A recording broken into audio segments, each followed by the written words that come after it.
I just got back from a week-long camping trip with my family, and this happened on Wednesday. Where we were staying is a pretty popular campsite that I almost consider my second home due to the sheer amount of times I've stayed there. Since we were there during the week, it was pretty deserted, with only a few other families staying in the campers or cabins. After spending the whole day swimming in the river near the campground, everybody in my family was exhausted except for me.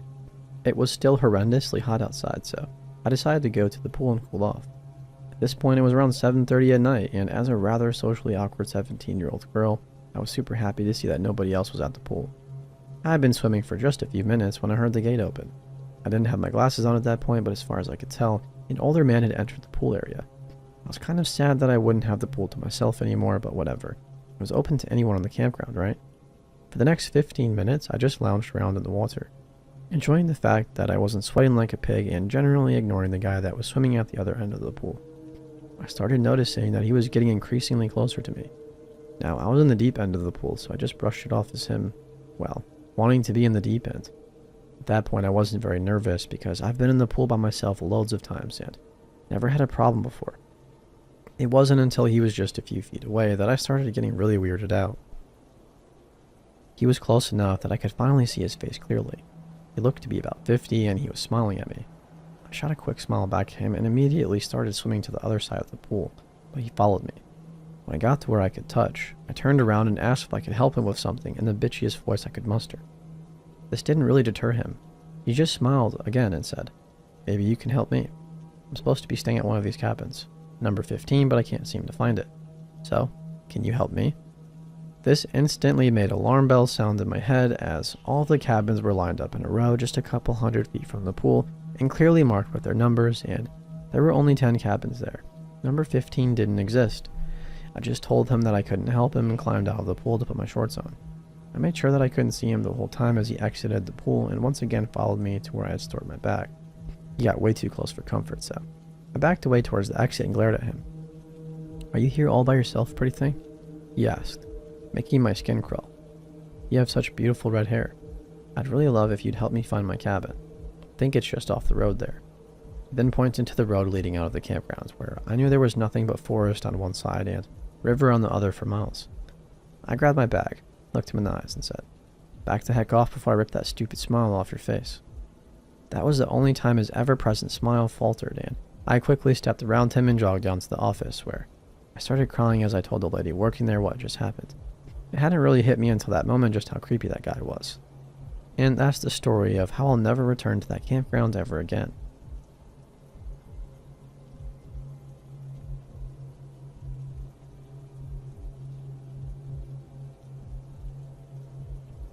Around mid-December last year, my mom held a Christmas party that lasted fairly late into the night. Nothing crazy, just adults sitting and talking. I, usually antisocial and severely anxious, was getting tired and bored of the party, so I told my mom I was going to look at the Christmas lights in the neighborhood. She said, "Okay, take your phone, don't talk to anyone." The usual. So I grabbed my friend, who was also getting vaguely restless, and we headed out. For a long while, we sat at the riverbanks, messing around with the spiders and lizards that were still crawling around at that time of night. We live in Australia, and there are creepy crawlies everywhere. After an hour or so, my phone started to die, around a 6% charge, so we agreed to head back home as it was only a 15-minute walk if we took our time to look at stuff. As we were heading back up to the riverbank, in total darkness, mind you, we noticed a car coming up one of the side streets nearby. When we shone our phone torches toward it to see what kind of car it was, as we've been taught to not trust white utes, as there was a kid snatcher going around and one a few years back. However, it wasn't a ute. It was a car that looked dodgy and hand-built. Naturally scared as it was almost 11 p.m., we hid behind a thick clump of bushes until it disappeared out of sight. Deeming it safe, my friend and I started walking back to the street-lit road to head home. A few minutes passed and the car came by again, slowing as it passed us. We both thought this was odd and walked faster. I, sending a text to my mom to let her know we were on the way back. Paranoia had kicked in, and by then, I had seen too many true crime documentaries and read way too many let's not meet posts to not be scared. As the car came past for the third time on the street-lit road, we broke into a run until it pulled up beside us. We backed into the shrubbery a bit, and the window rolled down. Fearing the worst, I had emergency SOS ready to go on my phone. A woman, looking unkempt and generally gross, leaned out the window and shouted, "Hey, I'm a woman, not a pedophile." Still terrified, we backed up even more until I could feel my back brushing the plants. The woman shouted, "I need directions. Come closer." The usual pickup for a pedophile, right? We didn't come closer. She told us that she needs to find Fish Drive, and of course, having grown up there, both of us know that's not a street nearby. I yelled back that we didn't live around here and didn't know where it was. A lie. The woman asked if we wanted a lift back home to our daddies, which we politely declined and continued walking. She followed us up the road a bit more, so I grabbed my friend and we bolted to the riverbank and hid under the bridge until we decided it was safe to come out again.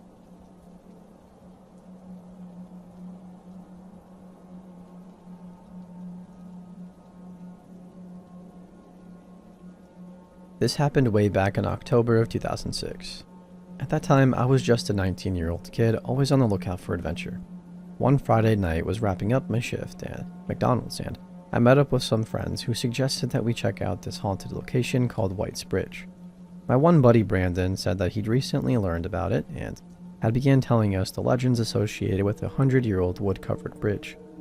Never one to turn down a spooky experience, we all piled into my green Ford Taurus and headed out on our journey.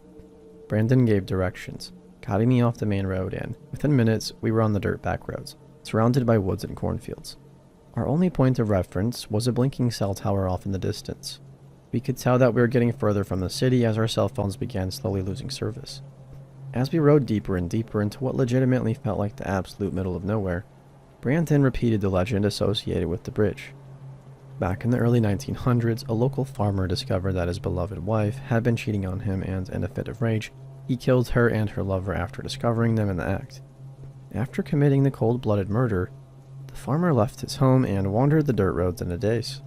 He eventually came upon White's Bridge, where the realization of what he had done finally began to sink in. He ended up dying near this bridge.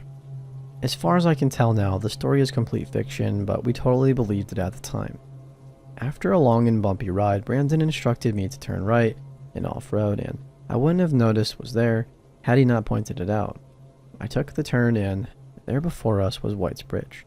It looked like something straight out of a horror film, I'll be honest. An old wood-covered bridge, aged by time, sitting alone above a river deep in the middle of nowhere. We parked the car on the side of the road and got out to explore. Immediately catching our eyes was a scarecrow lying abandoned at the entrance to the bridge. My friend Mike, who was known as somewhat of a risk-taker and a stupid one at that, picked up the scarecrow and lit it on fire. The hay body bursted up into a ball of flames, and Mike waved it around proudly next to the old dry wood bridge. Realizing the risk, I told him to throw the damn thing in the river and put it out, which thankfully he did. After making sure there weren't any rogue embers that could ignite the bridge, Brandon suggested that we get back in the car and pull it onto the bridge. He explained that the legend was that if you parked your car in the middle of the bridge, put it in neutral, and killed the engine, the spirit of the dead farmer would push the vehicle forward to get it off the bridge. Naturally, we had to try it. We piled back in and did exactly as he said. We parked halfway across the rickety old bridge and killed the engine. We sat in the pitch black, saying nothing, waiting for something, anything to happen. The only sounds were the creaking of the bridge, the river flowing beneath us, and footsteps. Suddenly, the back driver's side door opens and a woman abruptly enters the back seat, cramming in next to my two friends, back there. She looked to be in her late 20s, maybe early 30s, with long straight black hair, slim, and wearing a plaid shirt and blue jeans. It's been a while, but this is essentially how I remember the conversation going. "I saw your fire signal for me," she said.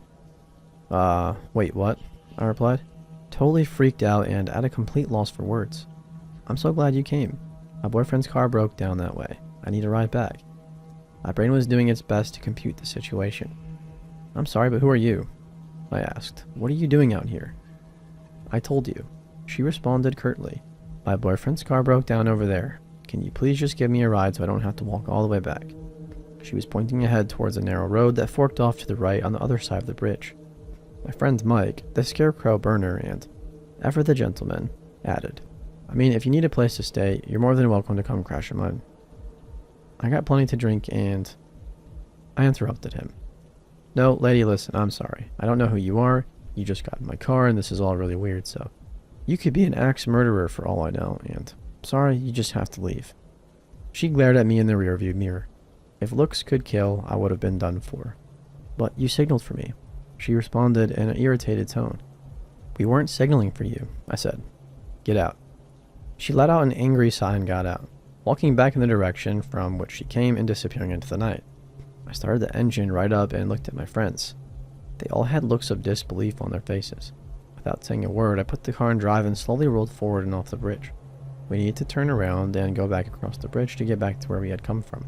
And the only way to do that was to pull onto the side road that the woman said her boyfriend's car had broken down on and then reverse.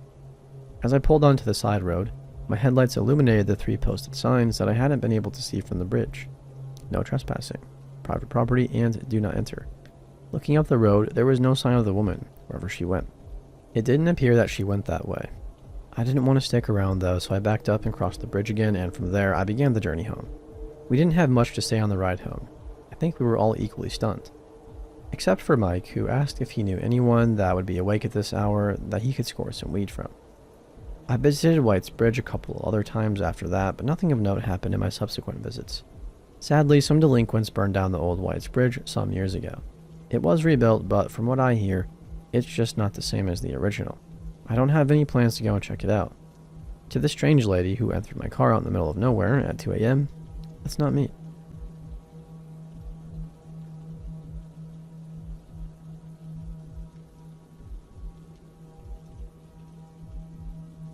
I was an asshole after I graduated high school. So much so that my parents gave me 2 options at the end of summer: go to university or go to missionary school. It was August, so there was no way I was going to get in any type of program, so missionary school it was. I spent 3 months on a ranch before packing my gigantic backpack and taking off to the Philippines. We lived in one of the bigger cities in the south but traveled often. One week, we went to a remote mountain village. We slept in huts, helped out with building new structures, and just hung out with the people that lived there. There was one light bulb in the village, and once it turned out for the night, we turned to our dorky headlamps. Earlier that week, people noticed things going missing: t-shirts and water bottles, toothbrushes and extra sandals. We didn't make a huge deal out of it. One of my girlfriends had a recurring dream that somebody was standing at the foot of her bed, which was just a sleeping bag on the floor. Again, we didn't think of it. Our leaders got odd text messages from unknown numbers, but they would never tell us what they said. We knew something was up, so we stuck together. We weren't too worried though. Everybody in the village was so kind. One night I woke up in the middle of the night to go to the bathroom. Bathroom meaning the hole dug in the ground a minute or two walk from my hut. I put up my trusty headlamp and decided to go alone. I made it to the hole, did my stuff, and headed back. Usually there's nothing to hear around but the rushing of a nearby river and the occasional bug chirping. This time I heard rustling. I saw dark shapes moving around the village, darting between the huts and just scurrying around in general. I turned off my headlamp and didn't move until the dark object seemingly vanished. I went back to bed, or at least tried to. A few hours later, before the sun even rose, our leaders woke us up. It turns out the messages they were getting were from the communist rebels that had moved their operations up into the mountain. They had taken our things, watched us sleep, ran through the camp in the middle of the night. The message only said this: "We're coming at noon, taking all of your money and your women, disagree, and we'll kill the entire village." Somehow our leaders managed to get in touch with someone that had enough pull to send a dozen armed escorts from the army. They showed up with machine guns on their backs and loaded us up into jeepneys. We left before daybreak, not even getting the chance to say goodbye to our new friends. A few members of the army stuck around in case the rebels were angry. We never went back to the village again.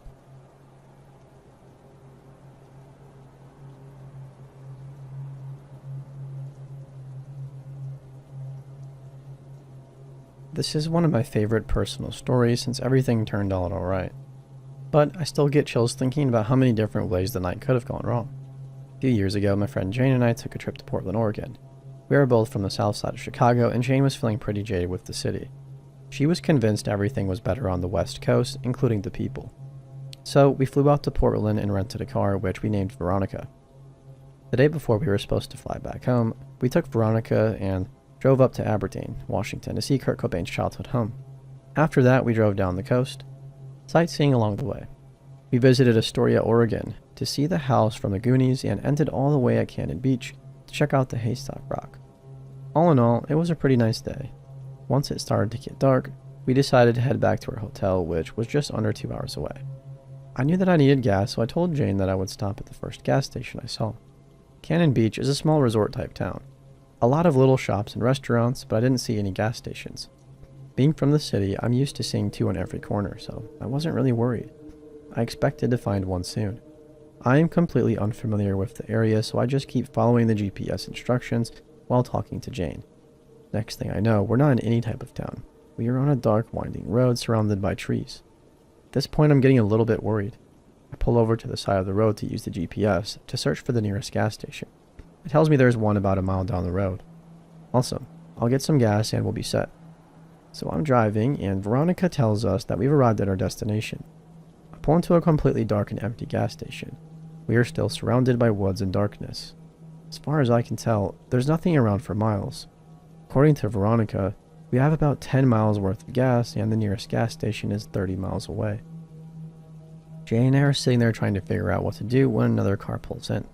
I keep going about my business and don't really pay attention to the other car. I just assume they need gas too. Out of the corner of my eye, I see somebody gesturing to me. After some hesitation, I crack the window to see what they want. There is a middle-aged man and his wife in the car. He starts asking us all kinds of questions. Need to fill up? Coming from the beach? Driving back to Portland? I keep my answers polite but short. Then he tells us that he actually owns the gas station we're at but doesn't make enough money to keep it open that late. He tells us he knows of a Chevron about 3 miles away and gives us directions for it. He gave us his number and said to call him in case we don't make it to the Chevron. My name is Sam the Mechanic Man. Let me know if you don't make it and I'll come rescue you ladies. We thank him profusely and head out. Jane is going on and on about how nice that was and how that never would have happened in Chicago. I agreed that was very nice, if odd of him. It's strange that he happened to be driving past his gas station at the same time we pulled in, but whatever. I make a joke about him calling his buddy at the gas station saying, "I'm sending 2 women your way." We make it to the Chevron and this kid, 18 or 19 years old, comes out to pump our gas. He asks us how we're doing and then says, "There are a lot of weirdos out here tonight." Jane and I look at each other and I let out a small laugh and say, "Ha, I told you." Turn back to the kid and ask him what he means. He tells me this story about how his brother owes some drug dealer a ton of money and how he's hiding somewhere nearby. He's planning on kicking the shit out of him once he gets off his shift. I can tell Jane is getting uncomfortable with the building weirdness of the night, so I give the kid a good tip, wish him luck, and start driving again. At one point during our conversation, Jane calls Sam the Mechanic Man and leaves him a voicemail. She tells him we made it to the gas station, how much we appreciate his help. I thought the call was unnecessary, but it is what it is. A few minutes later, we were on the highway and about 10 minutes from her hotel. Jane's phone rings, and it's Sam. Again, she thanks him. He asks her where we're from and when we're flying home. He tells her his name is Sam Glesty, and he wrote a book called Wrongly Accused, that we should read it when we get on our plane ride home. This piqued my interest. "Jane, you have to look up that book to see what it's about." She Googles it. Then she goes limp and she looks like she's going to puke. "What is it?" "He was accused of being the Green River Killer." Immediately, she started freaking out. Great, he has my number now. Back at the hotel, we did some more digging. Apparently, a victim of the Green River serial killer picked Sam out of a lineup. However, the real killer was caught and convicted based on DNA evidence. But around the same time in the 70s, Sam was convicted and served time for abducting and assaulting a young woman in the area that we were in. The book he wrote was about all of that. We ended up stuck in Portland for 2 more days due to a snowstorm in Chicago. It was a weird, tension-filled 2 days. Considering the circumstances and weirdness of that night, things could have gone way worse. I'm glad all I got out of that night was a story.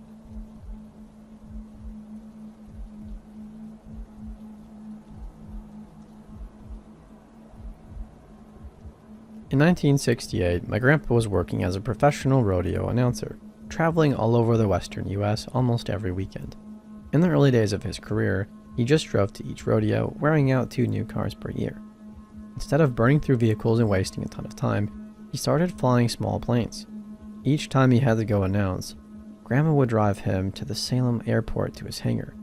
He'd fly to Salinas or Calgary or Houston, and she'd come pick him up when he returned. Grandpa was on his way back from a rodeo and called Grandma from whichever city he'd gone to, telling her that he'd be back late, around midnight or 1 o'clock, and to come by and pick him up. After waiting a little closer to the arrival time, Grandma hopped in her enormous Lincoln, the preferred car of Grandma's everywhere, and made her way through the back roads of South Salem to the airport. This town is not known for being a happening place even now, and in '68 that held especially true. That's why it struck Grandma as odd that a pair of headlights pulled out behind her on the empty winding road. She kept glancing in the rear view, and each time, the car behind her was the same distance from her tail. It matched her, turn for turn. She prolonged the trip a bit, hoping whoever it was would drop off and stop following, but it wasn't happening. At this point, she figured Grandpa had already arrived at the airport. Of course, she had no way to tell him what was happening and nowhere to go. Every gas station and mini-mart from Eugene to Portland would be closed, and Grandpa was not known for his patience nor his level-headedness. She finally turned into the airport, down the row of hangars. The car stayed behind her, and now she knew their intentions were bad. There was no reason to follow a lone woman down a dead-end road at a closed airport. She pulled up to Grandpa's hangar. He would leave the light on and the large roll-up door open slightly so that he could hear her honk for him to come out and lock up. As she pulled up, she laid on the horn in long, insistent blasts. She waited, not sure what would happen next. The car behind her stopped, and a pudgy, unpleasant-looking man got out. My grandma, not one to back down from a fight, got out of her car. She didn't know what she would do, but she sure as heck would face this son of a bitch. Just then, Grandpa emerged from the hangar. Silhouetted in the headlights, in his Stetson boots and suit, he looked like an even bigger man than he was. "Who the heck is this?" he shouted, with a hint of accusation in his booming voice. "I have no idea," said Grandma. "He's been following me for miles." At that point, the puggish plump man ran back to his car and gunned it. What he didn't realize was that the road he took was actually tarmac, and he wound up at the end, cornered by both fence and field. The grandparents pursued. They shot down the runway after him, and they pulled in parallel to the end fence, making sure he had nowhere to go. Grandpa got out of the car, walked up to the man's open window, leaned in and grabbed him by the collar. "What the heck do you think you're doing?" "Nothing. I was lost and I..." "Sure as heck weren't. You were following my wife." The man went pale. "Now, if I ever find out that you've been following my wife again, I'll beat you so bad you'll wish you'd never been born. You understand me?" The man nodded, and Grandpa let go of his luppels. He went back to the car, and he and Grandma took the long way home to make sure nobody was behind them. The encounter was far from forgotten when they saw the man again, this time on the news. He was found guilty of strangling 4 women. One of them kept her foot to model his women's shoe collection. The rest of the bodies he tied to engine blocks and thrown in the Willamette River.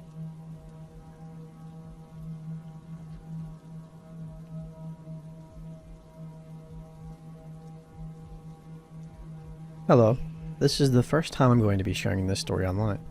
I'm a female, now 22 years old, only 5'1", and don't have many means of protecting myself. When I first left home, I got an apartment and a job at an exclusive club in LA while studying online. I was 19 years old when I first started working there, and learned very quickly the environment I was in. Creepy old men, cheating husbands, and 0 women would ever walk in, unless they worked at this club. Important detail. The good bottle service money kept me around for way longer than it should have. I always took my breaks outside in the back, scrolled on my phone, and sat on one of the benches until it was time to go back in. We all did this, a breath of fresh air from the cigar smoke. As I did my usual routine, this was the first time I ever saw a female that I didn't work with, even in the parking lot. I assumed a husband had gotten caught up, and doing something she didn't like. That quickly became far from the truth. She walked up to me very put together.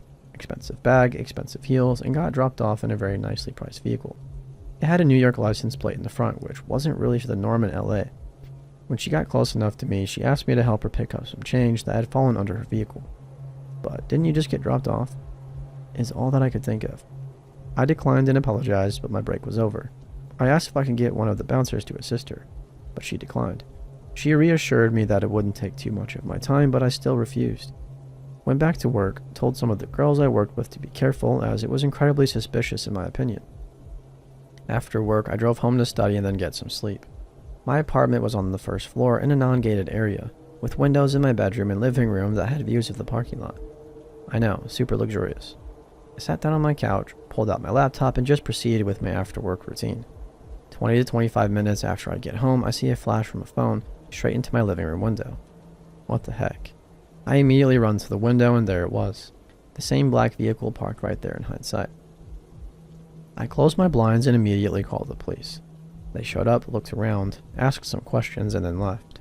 Now, they did show up 15 minutes after I called, so I'm not sure if I even expected them to find anything, but I wish they did. 2 weeks later, I'm at my local pet store with my German Shepherd. She's my rock and protector. I took her wherever I could after this incident, and I had recognized the lady across the aisle, her face in the same outfit as the same woman, who came up to me while I was at work. I made sure my dog could see her and that she could see my dog. She's fully trained, so I wasn't scared of them this time. I checked out after I saw her leave and walked towards my car to leave. A weird note was left on my windshield. I didn't care. I got in, drove straight home. The letter was some BS about me accidentally hitting her car. Not sure why, but maybe some sort of tactic. My neighbors kept their eye out for me and let me know when they see them. One of them even asked my neighbor if I was single and acted like they just saw me around the complex.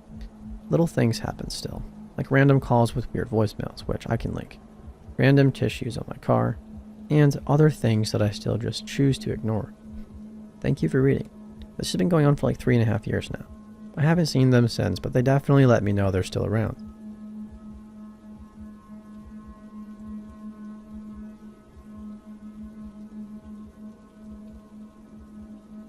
A couple years ago, one of my closest friends relocated cross country with his long-term girlfriend to work a job he couldn't refuse. The only issue he had was that he did not want to fly his dogs out with him when they made the move, since they'd be staying in a hotel for the first month. He was also a bit reluctant to fly them out due to health concerns for both pets. By the time he located a home to rent, he was missing his furry buddies and made the request of his sister, another close friend, and me to drive them to him in LA. Now, we are Chicago folks, so the trip would be a long one. However, with the three of us, to foot the nearly 30-hour drive, it would be a piece of cake. We left early and drove long hours. Along the way, it was decided between my friend and me that we'd foot the majority of the drive ourselves, and if we needed to, we'd let our friend's sister do some driving. We were on a bit of a time crunch due to a snafu with the rental agreement, so we didn't have the luxury to stop very often past an 8-hour stay at a Denver La Quinta Inn. As for the journey itself, it was relatively smooth, barring getting pulled over right before entering Utah for driving 2 miles in the left lane of an empty highway. Whoops. From that point, we made it through Utah, Arizona, and Nevada without much trouble until we entered California in need of gas. I had been driving for the majority of the first day and tagged my buddy in after being pulled over. I remained in the shotgun seat as navigator, searching through the GPS for a fuel stop. We kept our eyes peeled for road signs and found a sign pointing to Yermo Ghost Town, or something along those lines, which had a mobile station. How wonderful. It was convenient too, as it was located almost directly off the interstate. We rolled in on a little more than fumes than we approached the pumps. Normally, we let the dogs out at every rest stop, but having stopped not long before then and with both dogs sleeping snugly in the back, I decided to pump gas without anyone else leaving the vehicle. My buddy pulled us up on the opposite side of a beat-up green sedan with a short, plump gentleman who just turned in to approach the shop. I noticed a few other hoopties at the pumps, all unoccupied, and there were a couple of other cars parked up near the station, most likely belonging to the employees, though nothing seemed out of the ordinary until I swiped my credit card. The pump rejected my first swipe attempt, which I chalked up to a misread. I swiped again and the pump reads out, "Please see attendant." I was annoyed, but we needed gas. I tapped on the window and told my buddy what I was doing and asked if anyone needed anything.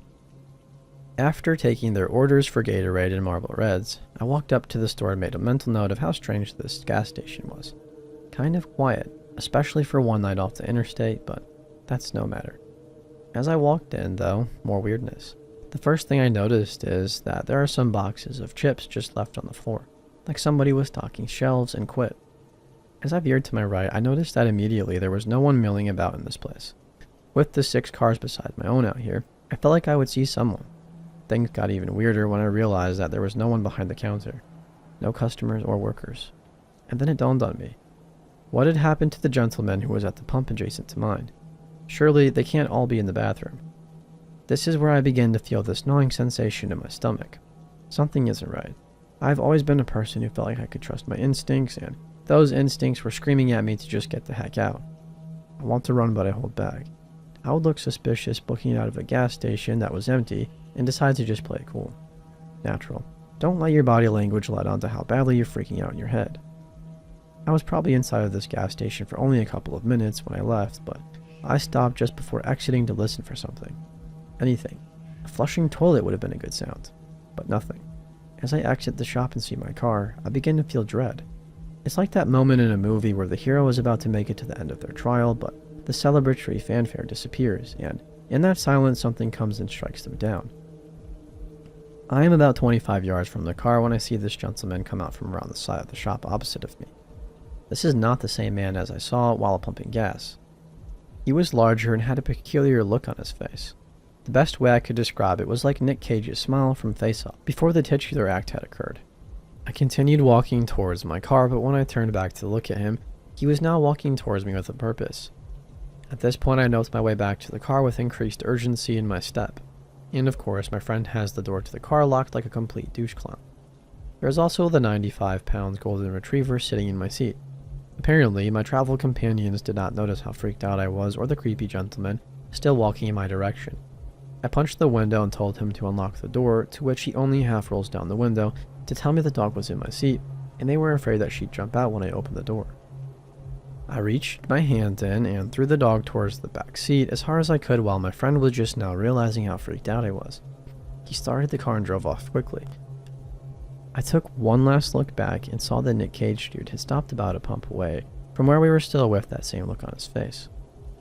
We found another gas station further down the road, this time with a ton of people inside and out. After thoroughly creeping out my friends with the story as I pumped gas, we made our way back to the interstate, which meant passing that gas station again. It's been about 15 minutes since we pulled out initially, and we go silent as we notice that those very same cars are still sitting in the same spots where we had left them.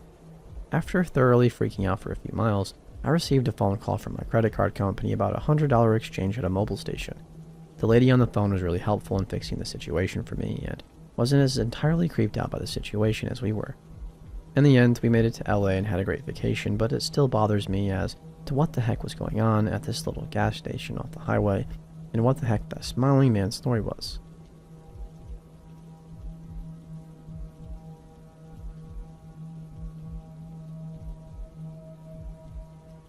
When I was 18, I worked for a gastropub in LA which was surrounded by a lot of dive bars. The restaurant I worked for was nice, but the surrounding bars were pretty grimy and attracted an equally grimy crowd. My hostess stand was outside the restaurant, and the restaurant was located on a street corner, so there was normally a lot of foot traffic consisting of mainly drunk older men from the other bars. I had a lot of creeps come up to me and try to hit on me, so pretty quickly we had to come up with a signal I could give my coworkers so they would know if I needed someone to help me out of a creepy situation, which was holding my hands together behind my back. One night, I was standing there bored as heck. If you had to stand alone on a street corner in heels in a dress for 5 hours a night, you'd be bored too. And I saw this car pass by really slowly with tinted windows, so I couldn't see in. This isn't out of the ordinary since a lot of people like to drive by and look inside the restaurant to check it out before deciding where to eat. But 2 minutes later, this tall 40-something man rounds the corner towards my hostess stand and says, "I saw you as I passed by and I had to park and come over to meet you. You were the most beautiful woman I've ever seen. So what are you doing after work?" Me, being a naive, self-absorbed teenager, was flattered by his words, and he was very handsome and dressed nicely, so I thanked him. But I'm not an idiot. Something was off and I wanted to find out what it was. I tried to give the air that I was busy and needed to get back to work and simultaneously clasped my hands behind my back, signaling my boss to come out and confront him. He told the man that he was distracting me from my work and politely asked him to leave. I went inside because I really didn't want to get in the middle of this. It had happened before where my boss had to confront people bothering me and it could turn ugly very quick. My boss came back inside and said, "Do you know him?" Apparently, the man had told my boss that I wanted to talk to him and that we had a date for after my shift. Luckily, my boss knew me enough to know that I wasn't interested in this much older man and told the man to leave or he would call the cops. I went back outside for about 5 minutes and then realized I had to pee. When I come out of the bathroom and head towards my stand, I see the man and my boss outside again, so I nope it out of the guy's line of view and hid behind the front door. My boss comes back inside and says the man said that he forgot something he needed to tell me. After that, my boss let me stand inside and greet people for the rest of the night. After work, I'm making my way to my car when I see a shadowy figure standing right by my car. I see him under the streetlight and recognize him immediately as the creepy guy who was bothering me earlier. I run back inside and my boss chases him off. How the heck did he know which car was mine? Thankfully, I never saw him again, but creepy hostess stalker. That's not me. Also, another time I was at a liquor store parking lot putting some bags of ice in my truck for a road trip I was going on, and this guy in his car comes behind me and starts begging me to get in his car with him. He said, "Please, I'll be your slave." It was so weird, I was trying to stifle my laughter. And I just said, "Sorry dude, not interested." And he went, "Oh, man," and drove off.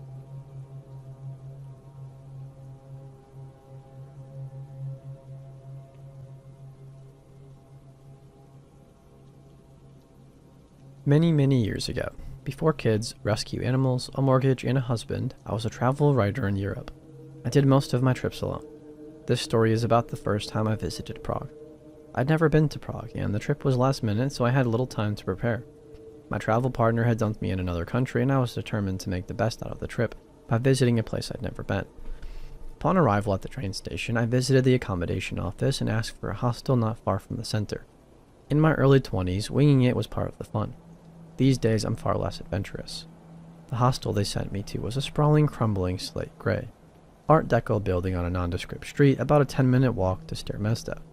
The inside was probably beautiful at one time. By the time I checked in, it was full of shabby mismatched furniture and cheap stained carpet. Most of the light fixtures were broken, leaving everything but the lobby dark and gloomy. It smelled of standing water and dust. I found my room, a double for like $12 per night. It made note of the fact that I had a roommate. She wasn't there, but on her side of the room there was a suitcase, a dress neatly folded across the back of a plastic chair, a scattering of makeup containers on the beat-up desk, and a stack of German fashion magazines on the bed. As I had no plans or goals on this impromptu trip, I spent the afternoon exploring Old Town Square, the Jewish Quarter, and Wenceslas Square. I purchased some set crystal for my mom and painted eggs from a street vendor for myself. I also made reservations for a sunset dinner cruise for 1 o'clock. At around 6 p.m., I returned to my room to shower, change clothes, and unload my purchases. When I left my room about an hour later, there was no indication that my roommate had returned at any point during the day. After the cruise, I stopped at a tiny bar and had a glass of wine. I'd heard horror stories about the dangers of Prague, but I felt no more trepidation than I did in any other large city. Sure, the cobblestone streets, fog rolling off of the Gothic architecture, and winding alleys made me think of Jack the Ripper and Dracula, but kind of in a good way. It was nearly midnight when I returned to my hostel, so I was surprised to find that my roommate still hadn't returned. That wasn't uncommon, though. Backpackers are a fickle lot. She could have gone on a short overnight trip and just left her stuff behind, hooked up with a guy, or girl, I suppose, and been holed up at their place or hanging out at another hostel. So I was surprised but not concerned. I took another shower before bed. However, I was surprised to find that the things in the room had changed up on my return. Her bed was neatly turned down. The magazines had moved to the nightstand and the dress was gone. The strangest thing, though, was the addition of a pink silky nightgown spread across the bed. My bed. Maybe she thought she still had the room to herself. I didn't see how. My shopping bags, clothes, and toiletries were in plain view. I gently moved the nightgown over to her bed and then settled in for the night as I wrote in my journal. I assumed she was in the shower or somewhere nearby, so I expected her to return shortly. After about an hour, though, her side was still empty. I needed to use the restroom before I went to sleep, so I made one last trip down the hall. The building was unusually quiet. There weren't the regular sounds of chatty backpackers, the clinking of glasses, or music that would normally leak through the walls. There was nothing. It was hushed, like a church after the congregation has left. I found myself practically tiptoeing back. Our room was near the end of the hall, and I couldn't shake the feeling that the corridor was darker than before. A few working lights were blinking as they struggled to stay lit, and it reminded me of a funhouse. A tightness began to fill my stomach, and I subconsciously quickened my steps. There wasn't a soul behind me, yet I kept glancing back over my shoulder, convinced that I'd see somebody gaining momentum on me. The only sound was the soft thud of my flip-flops as they struck my soles. I was flooded with relief as I flung open my door, but it didn't last long. Everything was exactly as it was left, except for the silky nightgown, which was now back on my bed. Sleep came in fits and starts. I left the lamp on for a while, still convinced my roommate would be right back, but the shadows it cast made the room even spookier. It was too dark with the light off. I'd finally slipped into a deep sleep when I suddenly heard the door open. A man stood in the darkened doorway, the hall light behind him showing just enough for me to see his contorted face. "I didn't mean to," he snobbed. "You have to help me." Too confused and disoriented to be scared, I sat up, scrubbed at my eyes, and reached for the lamp switch. But once the room was light, I saw that the door was closed. There was no man. I quickly bounded off the bed and went for the door. It was locked. Nobody could have entered without a key. And the hallway? Empty. I passed the rest of the night fully clothed, sitting up in bed and with the light on, though I'd paid for 2 more nights. At 7 a.m., I gathered all of my stuff and went down to the reception desk to check out. By the way, I said to the 20-something receptionist, my roommate never returned. I'm a little concerned. She picked up the room key, looked at it hard, frowned, and then glanced at her computer. What room were you in again? When I repeated it to her, she looked back at her screen. Ma'am, that room's been empty for 3 weeks, and it's been cleaned since then. We only have 6 people in the whole building. The hostel has since been renovated and is now a luxury hotel. I realized that we didn't physically meet, but I thought it was relevant since I seemed to have met somebody. Someone entered and left my room.